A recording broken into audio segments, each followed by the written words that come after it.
Sunshine Cruz at Atong Ang, inamin ang kanilang relasyon.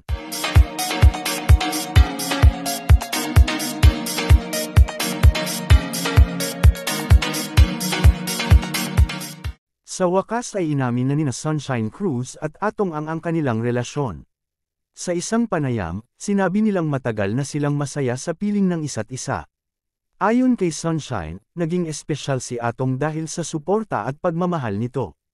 Nilinaw din nila na nagsimula ang kanilang ugnayan nang pareho na silang malaya sa mga dating relasyon. Sinabi ni Atong na handa siyang protektahan si Sunshine mula sa anumang intriga. Umani naman ng iba't ibang reaksyon mula sa netizens ang kanilang revelasyon. May mga bumati sa kanilang katapangan, habang ang iba ay nagbigay ng kritisismo. Iginiit ni na Sunshine at Atong na nais lamang nilang maging totoo sa publiko. Hiniling din nila na bigyan sila ng respeto at espasyo.